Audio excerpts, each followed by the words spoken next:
opportunity for people who are either newer to comedy or newer to the venue to just do a short set, which is what we do now. So loads of love and enthusiasm from you, please, as we welcome the stage Dan Tiernan.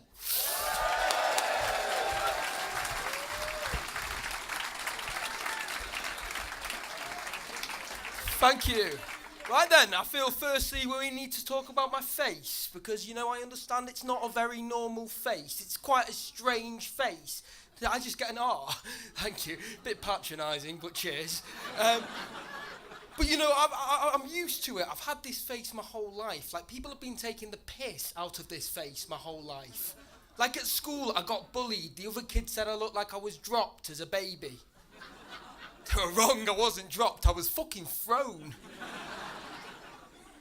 But it was hard getting bullied at school. I think it's hard being a child in general.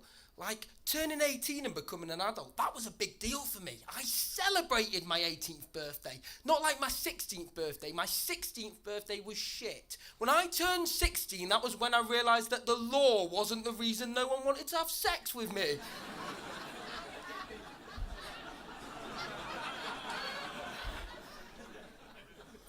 So hello, I'm Dan, I'm 21, I'm from Manchester. Thank you. The area of Manchester I'm from is called Didsbury. It's quite, lovely. Well, you'll know it's quite a middle class area. It's got a lot of what you'd call champagne socialists. For those of you who don't know, a champagne socialist is basically a Tory who votes Labour. And my mum's the prime example, right? My mum wanted to call my sister Emmeline, after Emmeline Pankhurst, the leader of the suffragette movement. But she didn't because my dad wouldn't let her.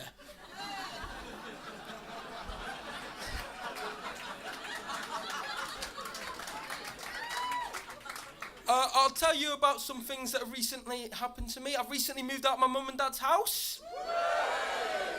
So strange, they reacted the exact same way when I told them. So now I'm living with students. I'm not actually a student. I dropped out of college when I was 16. I just had no desire to go to university. I couldn't see what all the fuss was about. Like, why would anyone want to waste 3 years of their life, pick up God knows how much debt, all just to get a degree that didn't actually mean anything? Like, surely I'd be better investing the 3 years into something like enriching, something productive, something beneficial to my future, something proper, something real, something right. Fuck university and fuck education! So at the moment I've been working full time at Subway. I wish I was joking. You know what the worst thing about working at Subway is? The worst thing is the job title. Does anyone know what job title you get if you work at Subway? Sandwich artist. Fucking sandwich artist. They pay me minimum wage to work in a fast food restaurant and then they call me an artist? Do you know how patronising that is? Be like taking a 9-year-old Malaysian girl who works in a Primark sweatshop and telling her she's a fashion designer.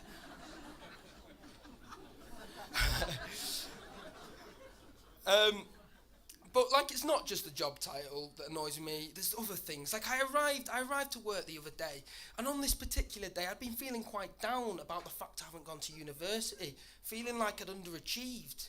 You know, because I live with students, so I often get like this. So I arrived at work and my manager said, Dan, before you start your shift, you need to do some online training. She logged me onto the online training website. Ladies and gentlemen, do you know what the online training website was called? University of Subway!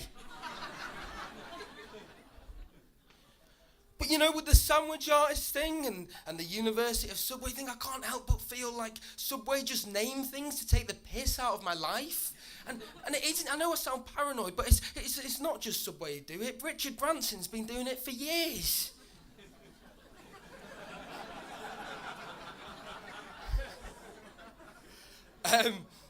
So obviously working at Subway on a minimum wage job, I've been pretty skint, and recently I've had to start making some changes. Like, I've quit smoking, normal cigarettes. Now I just smoke menthols, that way I'm not squandering money on toothpaste. And as you can see, it's working brilliantly. Uh, other things like now I only give money to the homeless when other people are looking. And I guess I've just turned generally more resourceful. Like the other day, we ran out of toilet paper. And instead of going to the shop and wasting money buying more, I just used a Rizzler. I know you're laughing, but it worked out great. The only problem with it was the spliff afterwards took ages to light. Was worth the wait though. Most powerful shit I've smoked in ages. Look, I'm going to have to leave you on that dreadful pun, but this has been a pleasure. Thank you very much. Have a wonderful evening.